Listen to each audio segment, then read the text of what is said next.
Hello and welcome back to our Young Adult Bible Study. It's almost like a distance, like via distance. Welcome to this study via distance. Hey, we are so excited to do this again. We hope you liked our last video, which we created in person. We're going to try and simulate that. I've got Ben, who is joining us once again probably on one of my sides as we edit this video and make something that looks really cool for you. And you know, the amazing thing of what we saw, and Ben, you could probably jump into this, is we saw such a good lean into our study around Matthew, but also we saw such a deep understanding of what the purpose of the book was for the intended audience, but also what it was for us now, or what it is to us now, but also the theme of the kingdom of heaven. Now, today we're going to move on a little bit. We're not changing it too much. So we're still talking to a very similar audience. Now we're going to talk about Hebrews, the book of Hebrews. Now, Ben, talk to me about Hebrews. Let's just unpack this from the start. What does the book of Hebrews, first of all, what does it mean to you? Do you see, and here's a question to start you off. Do you see this as an epistle? No. I don't. I think for me, like the main thing that I see it as, it's almost like it's a sermon, like someone, because nowhere in it does the author sign his name, nowhere in it does he really say who he's writing to. So it's not a letter in that sense. Like it seems like a letter, but it's not, because the person who kind of wrote it, they knew who they were talking to. They were probably good friends with whoever the pastor was. They could have been the pastor, we don't know. But yeah, it's definitely like, it's almost like what's the word? Like an encouraging sermon, like trying to help people in their faith, kind of thing. Like an exhortation. Yeah, that was the word I was looking for. Yeah, he's calling them out. And you know, the amazing thing that links, I guess, in a roundabout way, Matthew and Hebrews, is that Matthew, as we all read and understood, Matthew was written to the Jews, but it was written about Jesus's life, right? It was an account. It was like, here is Jesus's life. Yeah. He was born, you know, he died and he rose again, and it was kind of giving Jews an understanding of how Jesus fulfilled prophecy, how he spoke and taught, like the parables and the Sermon on the Mount. And how it links to Hebrews is many scholars think that the book of Hebrews was written to Jewish Christians. Yeah. So those who had just become Christians following Jesus, it was called the Way back then. So actually, had the term Christianity come into play at this stage? I don't think so. Like it's kind of funny. Like the word Christian is actually meant to be derogatory. So it's meant to be like, oh, they're Christian, like basically like it means Christ follower.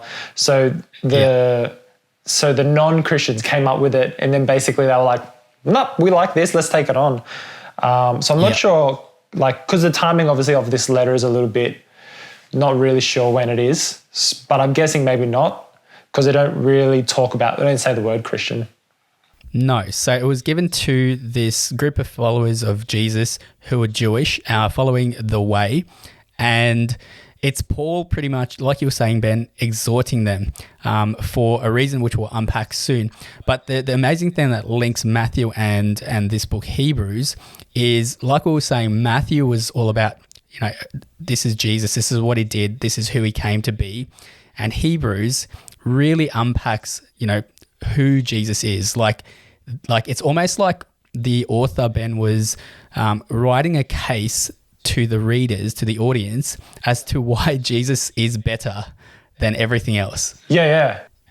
And it brings us to the reason for why the letter was written, or the book was written, which was in a nutshell, persecution, right? Yep. Yeah. So basically, tell us about the persecution that the Jews were facing at the time. Yeah. So basically, they think that it's written to Jewish Christians in Rome. And then there's probably like three different big persecution. So there's one in 49, one in 64, and then one in the 80s and 90s. And so the idea is like it's written to Jewish Christians just after one of these persecutions. The best thought is the first one, which is in 49 AD. So 49 AD, that Emperor Claudius basically were just kicking all of these Jews out of Rome. They're like, if you're a Christian, we want you out, we want you out, we want you out.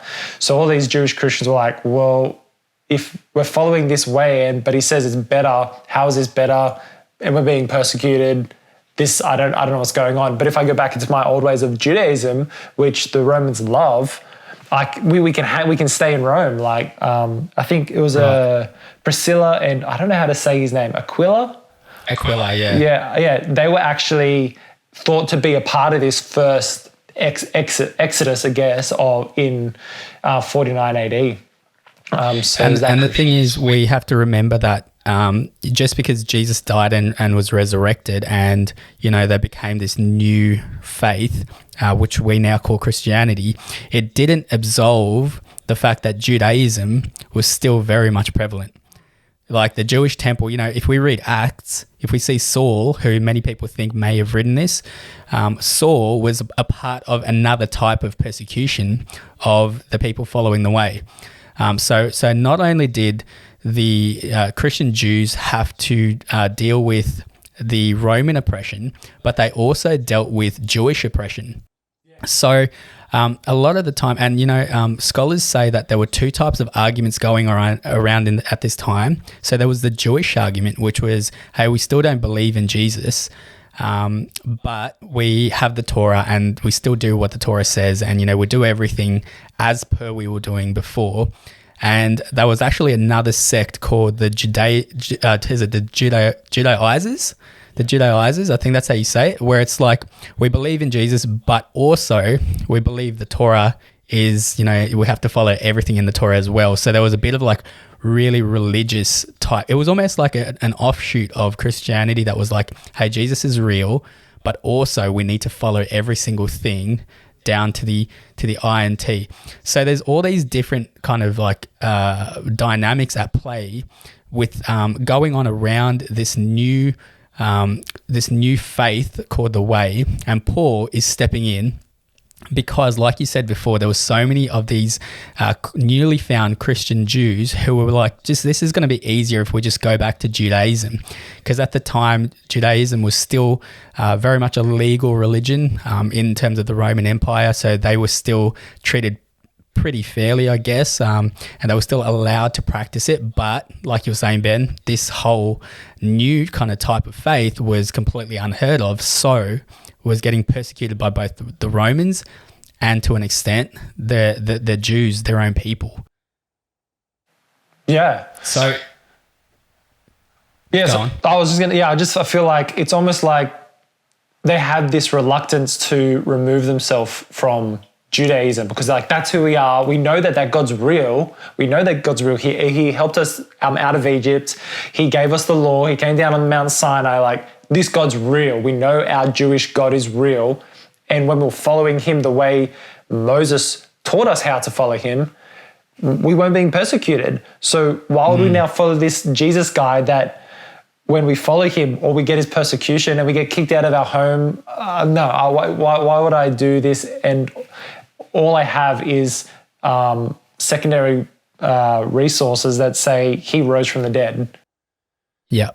So there's this theme that's kind of a thread that runs through the whole book of Hebrews, which talks about perseverance. And it talks about standing fast and really just leading back into the knowledge of who Jesus was to these people. But I think there's a lesson in that, and we'll start, I guess, by unpacking this really quickly, because you're probably watching this in the middle of lockdown. And I don't know about you, but, I've had thoughts of, it's just so easy right now to slip back into thinking about myself, not having to worry about who I'm discipling, who I'm sharing my faith with, making up every and any excuse to really, just take care of myself. And right now, if we put ourselves in the Jews' shoes, they were probably in a similar situation. Granted that it was definitely worse for them, where they had, persecution and people were dying for their faith. And for them, it would have been way easier to just say, look, I just don't want this anymore. Like, this is not good enough for me to die for. So I think, we have this really cool book now as we unpack it and as we're going through lockdown to really put ourselves in with a lens of going, okay, how can we, if we're looking to build our perseverance, our resilience, our strength and character, the book of Hebrews talks about Jesus being made perfect through suffering. And I love that because often in our society, we try and minimize suffering, or we try and avoid suffering and pain. Whereas the author of Hebrews says, hey, this was necessary for Jesus to be made perfect. How much more do we have to maybe suffer so that we can be made perfect and our faith is strengthened and our faith is really refined? And it starts us, Ben, into another theme which talks really about, and it's the bigger picture, right? It's the supremacy of God. It's like, this is Jesus, and this is why we persevere. And this is what we were saying at the start. The author's saying, I'm going to build a case for you because I understand that you are being persecuted and you're, being killed for your faith, but here's why you should really push through and stand strong. Yeah. Now, tell us about the supremacy of Jesus, because this is huge when you think about it. Yeah, I think, for me, the one message that the author of Hebrews, aside from obviously persevering, he's just like Jesus, he's far superior. He is so much more significant than anything in the old covenant, because he is the fulfillment of the old covenant. So it's almost these two mindsets, through perseverance, your faith will be sanctified, purified. It talks about that in 1 Peter as well. But then on the flip side is but on the other side, when Jesus returns, because of how significant, superior, supreme he is, it's all going to be worth it in the end. So just get to the end, run your race and get to the end. Because basically one scholar says that the book of Hebrews is kind of it's the key to understanding the Old Testament, because the argument that you're saying that this author is putting forward is that Jesus is the key to the Old Testament. Everything in the Old Testament is always leading to Jesus. Every theme, every genre, every book, every major person, every element, even the temple, everything that the Old Testament talks about is leading us to Jesus, is going, even in Genesis, when in Genesis 3, when they sin and God kicks them out of the garden, he says, but your seed is going to destroy sin. After the first sin, we see God saying, don't worry, Jesus is coming. Someone's coming that's going to take away the sin of the world. And then throughout the rest of the Old Testament, it's always just building on this case of when we're waiting for Jesus, this promise to come. So it's almost like the old covenant is a promise to come and the new covenant is a promise fulfilled. And that's what this whole book is about, understanding this fulfilled promise, because the old Jews were still waiting for this promise, and this author's the promise has come, the promise is fulfilled. You so let me help you understand the sacrifice that the high priest would take in at every Yom Kippur. That was Jesus. It's Jesus. He's fulfilled it. We don't need to do anymore. The temple that we would worship in is no longer necessary because Jesus is the temple. The Elohim that we were worshiping is Jesus. He is the Elohim. The high priest that would I could go on. Whatever, any part of the Old Testament that talks about something is pointing to Jesus in some way. Right. And it's once again, it comes back to the whole mindset and cultural thinking that when it gets too hard, let's just go back to what was comfortable, or let's just go back to what we know. And, the book of Hebrews starts, it says, in the past, God spoke to our ancestors through prophets, and in many times in various ways, and he talks about how Jesus is even greater than angels, because obviously in the Old Testament and even in the New, even the foretelling of Jesus's birth to Mary and to Joseph. I mean, Joseph had a dream, but Mary had an angel, right? So they would have all known this, and here comes the author saying that was all well and good, and you can tell these stories to your children and you can still live it on, but that's back then, like you were saying, that's back then. But here we have the glory of God. I think he says the sun is the radiance of God's glory. Like you have seen, or at least you have heard of someone who has seen, because this was like around 60 AD potentially, right, when it was written.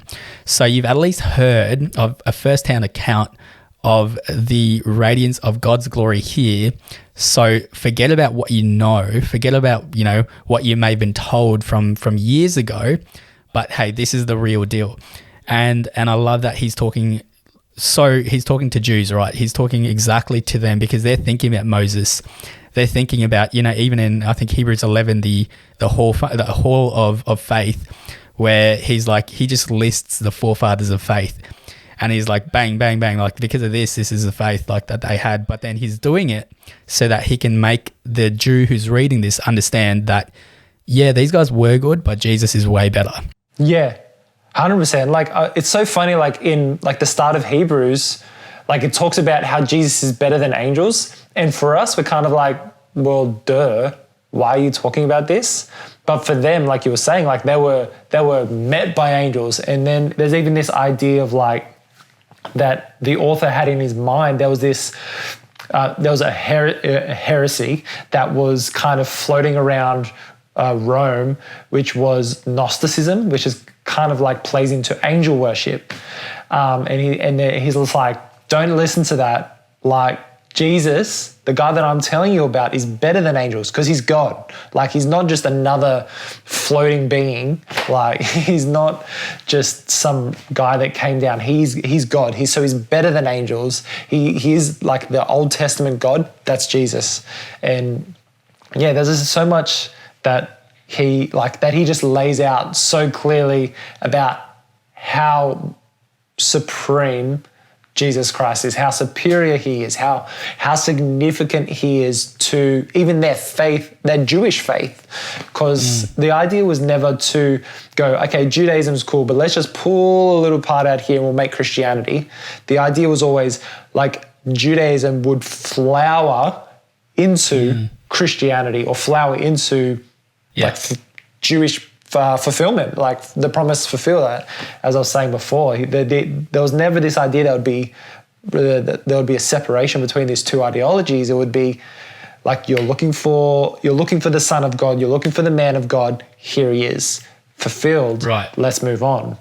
But there was all those guys that are like, no, don't believe it. Yeah, because Jesus didn't come to abolish the law; he came to fulfill it and to reveal it. Now, we can see that just like in Matthew, how we saw the humanity of Jesus, we got taken on this journey of, yes, Jesus was fully God. He was also fully man. We can see that the author of Hebrews is trying to show the Jews once again that, yes, he is fully God, but, in chapter 2, here's Jesus being made fully human. And here's the rest of Sabbath that, even God took. Not because he needed it, but hey, because he wanted to relate to humans who do need it. And it's almost like Paul was saying, hey, I understand that you're going through some tough times right now.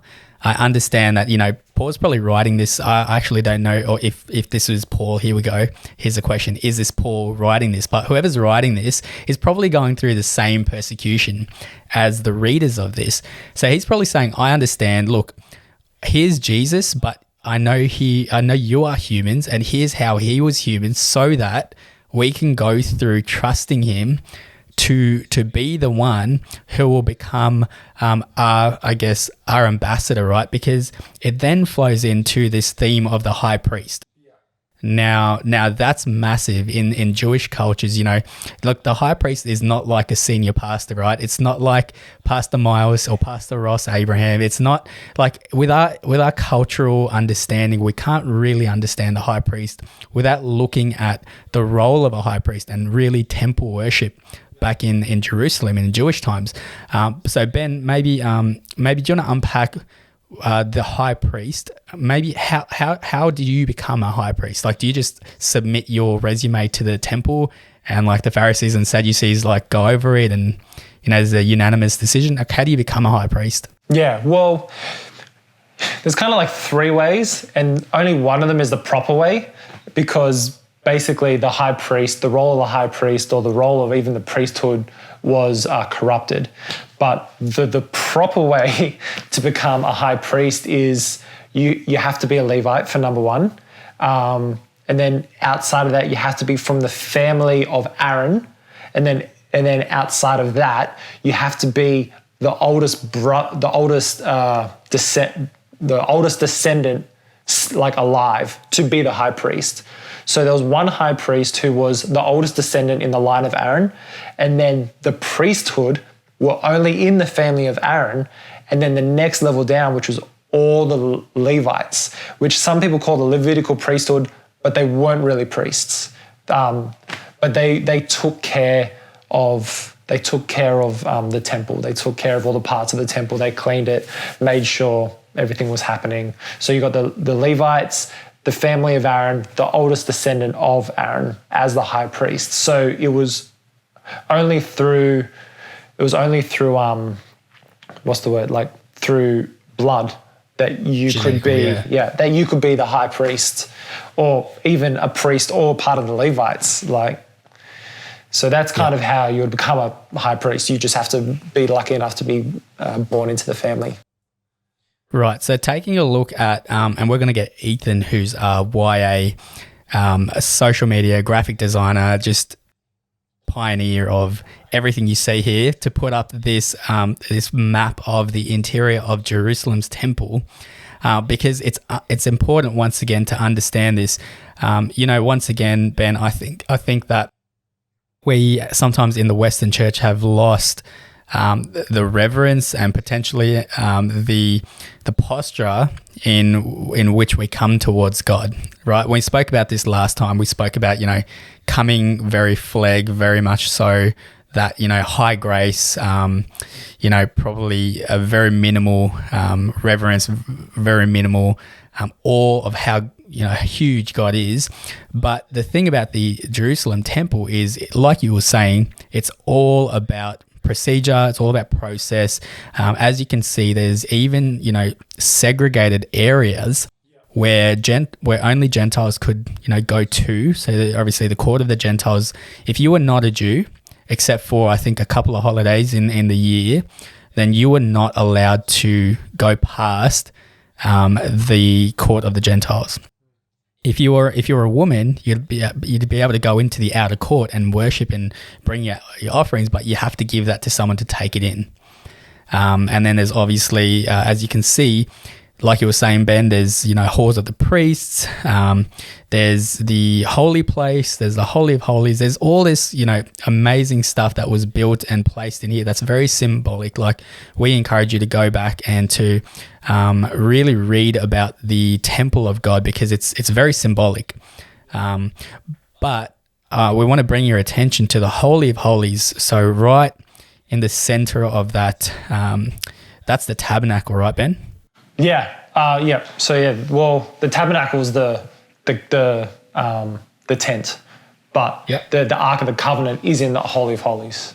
Yep, correct. So that's where the Jews and even in Moses' days, God came and lived within, or he resided within the Ark of the Covenant, within the tabernacle. That's where he came. He wasn't, while he was omnipresent, he wasn't accessible Do you wanna expand on that, Ben? It was quite restrictive, right? Yeah. So basically, there was like, it's kind of funny because everyone like it's hard to understand this. Like, there's like two presences of God. Like basically, like, so you've got the Omni Presence of God. So in the like Genesis, when like God was hovering above the waters, He is everywhere all the time. So that's the omnipresence of God. But then on the flip side, you have the manifest presence of God. So being in one place at one time, but because He's God, He could be both manifest and omnipresent all at once, which anyway. So the manifest presence of God, I can't understand that. How can I be here but everywhere? But anyway. Right. So the manifest presence of God was very restrictive in the way that because of our sin, we cannot enter His presence. Because if we go into His presence, we'll die. If we see God, we die.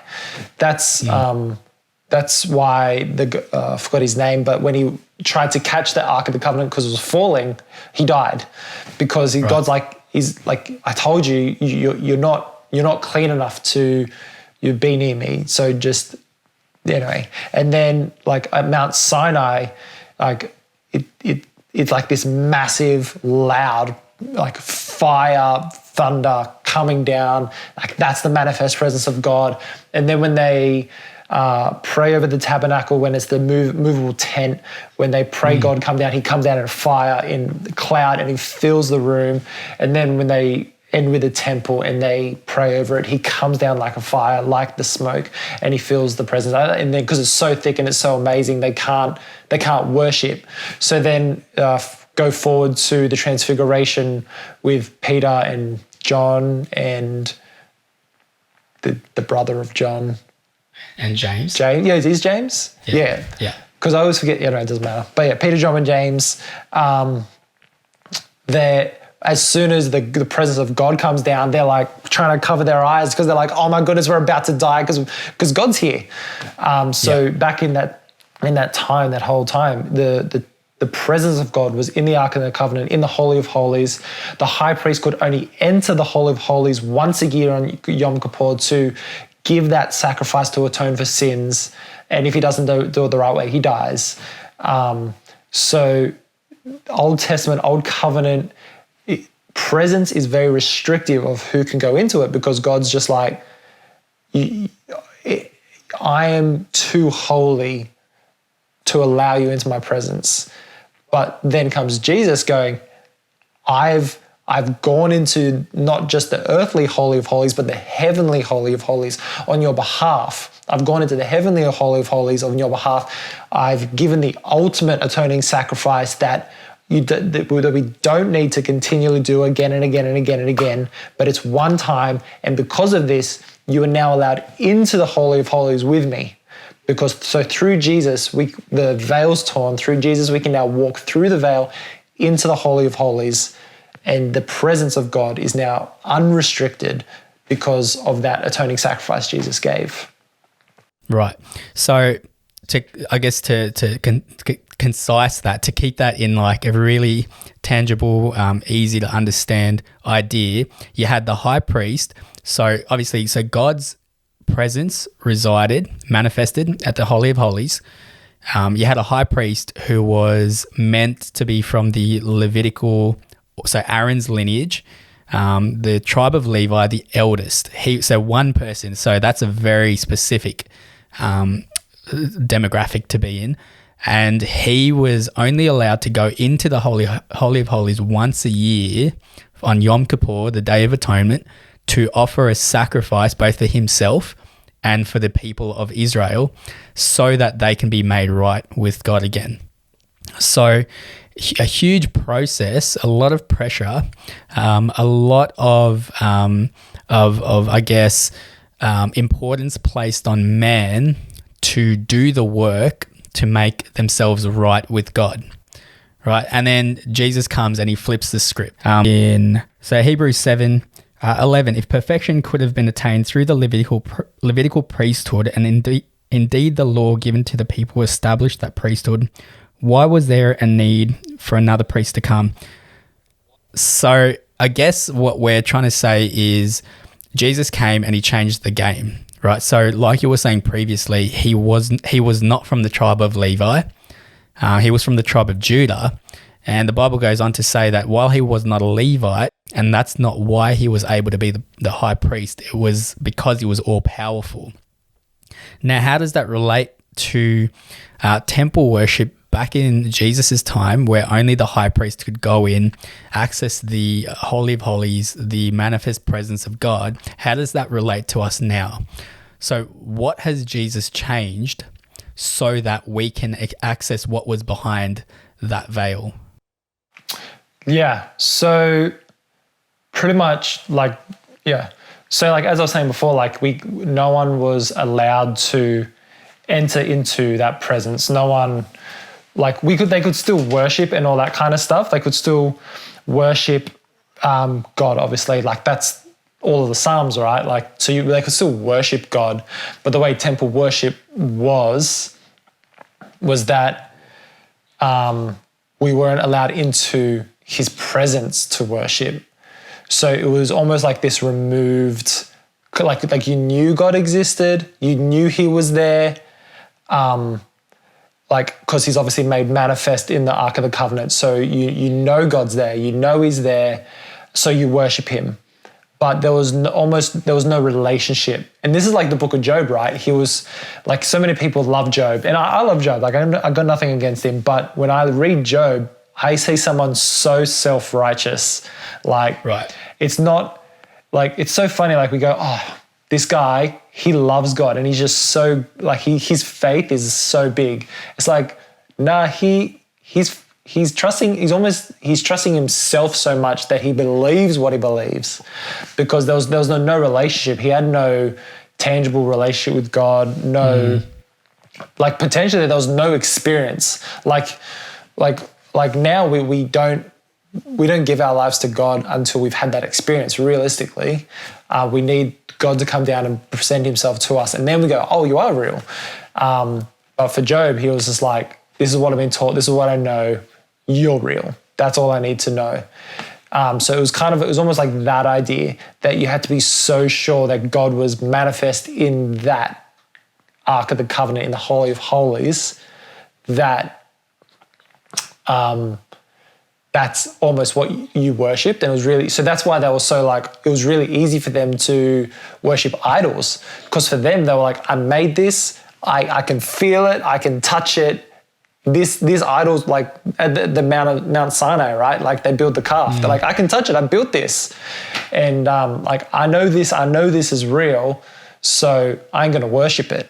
Whereas for them, they were like, they had to have more faith than what we do now, because there was no relationship. Right. At least for us, we have this tangible relationship, which is with God, and we can feel his presence. He speaks to us, all of this stuff, which is so mind-blowing for us, that the creator of the universe wants to talk to us.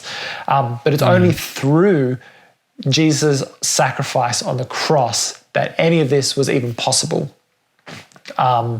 So his atoning sacrifice, it says in Hebrews 6:19, so this hope is this hope is a strong and trustworthy anchor for our souls.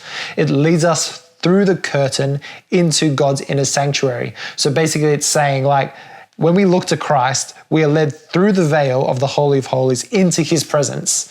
So if you want to worship him in his presence, you need Jesus. Like you can go back to that old way of like worshiping something you had no relationship with, but God wants a relationship with you. So and like it's tangible. Yep. And it changes temple worship now, right? So Jesus abolished the need to attend a place or a temple to meet or enter into his manifest presence, like you said. So he has gone there and done that for us, and we go into the Holy of Holies through Jesus. But all of a sudden, the temple has become, we have become the temple. You know, we host the presence of Jesus, we host the Holy Spirit, and we host the manifest presence of God every time we walk in His authority, where we meet, 2 or 3 are gathered. Yeah. Every time we gather at church, we get to host His presence, His Spirit. Yeah. And all of a sudden, our temple worship, because we become the temple, in Philippians, Paul says, therefore, my beloved, as you have always obeyed, so now, not only as in my presence, but more so in my absence, work out your own salvation with fear and trembling. So it's almost our worship becomes a way of life. I've got Siri in my ears. Yeah, well, I think like worship, like we think of like worship as an event, but worship needs to be our way of life. Like everything we do it as a sacrifice to God. Like everything we do, worship God. But this then, we need to be very careful though, because through Hebrews, it's like this is how we worship. You have access to this worship all the time because God's gone in and Jesus is in that Holy of Holies waiting for you to enter into the Sabbath rest, really, which we can talk about later, but entering into His presence anytime you want to worship Him. Because worship should be a way of life. But then on the flip side, he then goes in Hebrews 10:25, he goes, but do not neglect our meeting together. And that word meeting, whoever wrote this knew both Hebrew and Greek, which is amazing. Yeah. Because that word meeting there is based off the Hebrew word for synagogue. So he's saying, don't stop meeting as a group of believers. Do not stop meeting. Don't stop Sundays. Meet on a Sundays, however you can, to rally each other, to build each other in the faith. We need that. You need to be meeting together, because so there's this idea that there was a little group of a church that then were oh, you know what? Because we have access to God all the time, we're just going to do our own thing over here, and because we have access to Him all the time, which is the truth. But then this author's going yeah, that's true, but you're now neglecting the body. You're now neglecting corporate worship, which is another topic altogether. Yeah, and the faith of Christianity is communal, right? When Jesus taught the disciples how to pray, it was our Father. It's prayed in a group of people. Give us this day our daily bread. It's not give me. 100%. It's, hey, let's do this together. Because really our salvation, while we make a decision for Jesus to be our Lord and Savior, and while we have that atonement, as He's our high priest, He goes and He justifies us and He makes us sinless or free from sin. Our sanctification, so us being made holy, is then a process where we offer our bodies as living sacrifices. So that becomes the temple. We are a living sacrifice as a way of worshiping. We bring that worship through our actions, but it's also by living each day as if we are saved. And because of that, the good works that come through that, we're saved for good works. We're not saved by good works. Let's shift gears really quickly as we start wrapping this up. But the controversial question, can we lose our salvation? Talking about salvation right now, talking about Jesus being the high priest who goes ahead of us so that we can enter into the manifest presence of God. Is there anything that we can do to lose that opportunity or to lose that VIP access? Yeah. I think that we definitely can lose our salvation, but in Hebrews 3:12, where is it? It says, "Take care, brothers, lest there be in any of you an evil, unbelieving heart, leading you to fall away from the living God." And then in Hebrews 4-6, it then talks about people who were once in light and once experiencing heaven, people that shared in the Holy Spirit, falling away. So there's definitely throughout all of this, and then Hebrews 10 as well, it talks about a couple of times that we need to be very careful about our faith, that we don't lose it. However, I think the issue that a lot of people have with this topic is not the fact that we can lose our faith, but the word lose.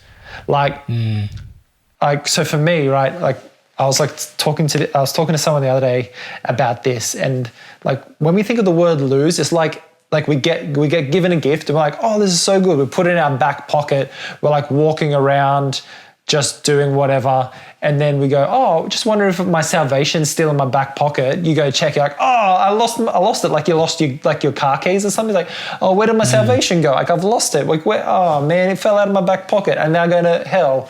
But that escalated so quickly. Yeah, I know. Just I know. But so the issue is the word lose, right? That we can just like slip out of our back pocket, but like our justification is a legal document, a legal and binding document from God, which we can go to in a second. But when we receive our salvation, we don't put it in our back pocket. We actually put it in a safe in our heart. So to lose our salvation, you need to know the code to that safe. You need to know what the number is to get in there, to grab that document, pull it out and throw it away. So it's not so much losing your salvation, but rejecting your salvation. And I think that... And it's... Sorry, go on. No, I was just going to say, I think that's the issue that a lot of people have. It's like, how can you lose your salvation? It's like, well, you can't lose it like you lose your keys. You reject your salvation. So you've grabbed your car keys and you've chucked them. Like, I was watching The Office today where Jim and Pam, like random side note, but like Jim and Pam are having the baby and he parks in the no parking zone and one of the employees like, you can't park there. And he goes, do something about it. And he just chucks his keys away. That's how you lose your salvation, by throwing it away. Yeah. Because Hebrews 3, if you read from 7 to chapter 4, really, even in, he repeats this so many times, but he says, today, if you hear his voice, do not harden your hearts. And to me, like you said, that tells me that I have a choice. If I hear his voice, then it's my choice not to harden my heart. Yeah. And there's ways of intentionally hardening your heart, but he goes on to say that the deceit of sin is what actually provides a hard heart, and it's not a one-time thing. It's not, it's not, hey, we go out and slip up and take a step backwards away from God and all of a sudden we have a hard heart. It is a process, like almost as if we talk about salvation. Yes, salvation it happens in an instant as soon as we recognize and accept Jesus. But I would put forward that even before we came to that point, there was a process of the Holy Spirit working in our lives and really working in everyone's lives we know. It's this whole scale. If we think of the scale as minus or -1, 0 and +1, and 0 is the point of salvation, everyone is on this, dynamic, this flux where they're drifting between -1 and 0, or 0 and +1. Now we're talking about going from the positive back to the negative. Now, and we can see here in Hebrews that if we're not intentional with our salvation, like you said, if we just put it in our back pocket and, sin creates a hard heart, then yes, we can walk away from God and we can slip from the positive to the negative. So I guess, why does it matter that we are justified then? Because if we are justified, made right, and that plays almost in our favor, but we have to do something about that, right? Yeah. So it's like there's always this tension between like faith and works, really. So it's like, are we saved by faith? Are we saved by works? Like what? How? But like it's faith. Like you're justified by faith alone, Christ alone. That's how you're saved. You're justified, and it's a legal document. It's what scholars call a forensic term, so which basically just means it has to do with the law. So justification is a legal and binding document. Like when you're given it, you can't lose it. Like you have it unless you give it away. But through that, we then do good works because not out of fear of losing our salvation, but out of the joy of receiving salvation. So we have salvation, we've been given salvation, and through that joyfulness, we want to do good to other people. Like we want to show other people, Jesus. We want to be Jesus in other people's lives. So that's that change. And like it says, like faith without works is dead, because you can't, like it says, you will be seen by your fruit. People will know that you're a Christian by your fruit. So he's literally saying, like, if you don't have works, I'm going to question your salvation. Not because your works don't give your salvation, but they prove your salvation in a sense. 100%. It's almost like an audit. Look, I always come back to this statement when Jesus, when we're going to be standing in front of Jesus, he's not going to ask us how holy we were on a scale of 0 to 10. He's not going to ask us, how many people we saved. He's going to ask us a simple question: what have I done with what I've given you? Because he wants to say, well done, good and faithful servant, right? The whole parable of the talents, it's what do we have in our hands that God's entrusted us with, and what are we doing about it? And the gift of salvation, like you said so well, it's given to us so that we can create good works, so that we can recreate the kingdom of heaven here on earth, so that we can bring the gospel and the good news to people around us. But all those things don't make us saved. It's because we are saved. And then we're going to be asked, what have we done with what we were given? And then if we were faithful with what we were given, well done, good and faithful servant.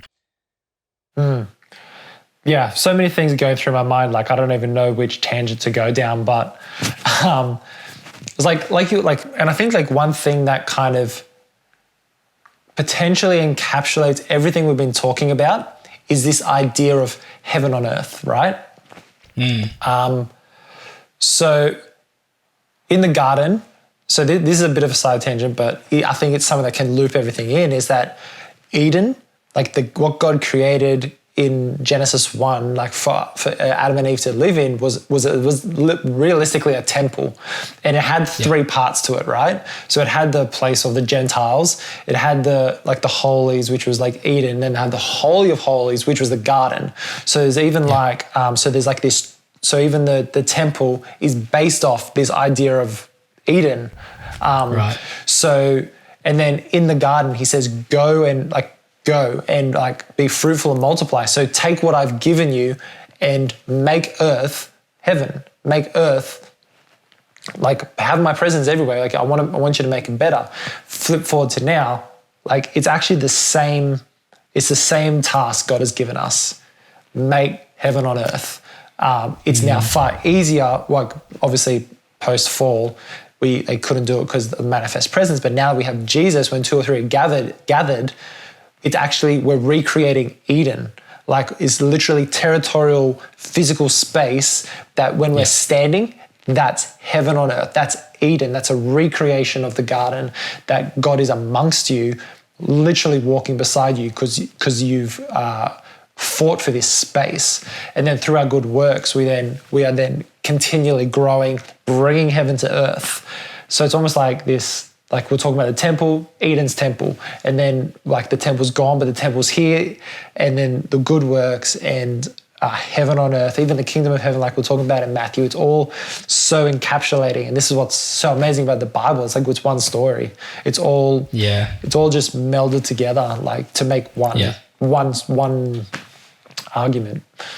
Yeah, and it's what's so amazing about doing a study like this, where we can together get really deep into what we want to try and read by looking at the context, by looking at the history, by looking at who it was written to, what it was written about. So we hope that as you unpack Hebrews with us over the next couple of weeks, you take these themes that we've discussed, so perseverance in your faith. So we hope that in the middle of this lockdown, in this really tough time, we hope that you can see the gold that's being formed within you through the perseverance of your faith. And we hope that it's because you can see Jesus the same ways that Hebrews is putting him, as the superior, as the supreme God, both fully God, fully man. And we hope that you can get through this book with a new mindset of seeing Jesus, but also seeing the message of Hebrews personally, but also for your mind, for your hearts, for those around you who may be needing it right now, some encouragement. Why don't you just read this, find something that sticks out to you, send it to your friend, and just say how good Jesus is to you and to them. That can be something that changes their week, changes their lives. But until next time, hopefully the next one of these is in person with you guys. We're going to wrap up here. We hope that we can get out of this lockdown soon. If not, you can reach out to Ben or I. If you have any questions, we'd love to chat them through with you. We'd love to hear your thoughts, hear your revelations. But until then, let's stay connected. Let's stay tuned in to what God's doing in our lives right now, because at the end of the day, hey, He's greater than everything going on in the world around us. And He will take His place on His throne, and He will be sovereign. And we just can't wait to be able to get together and sing about that and worship that. So thanks for joining us once again. We can't wait to see you guys on Sunday, and we'll see you guys soon.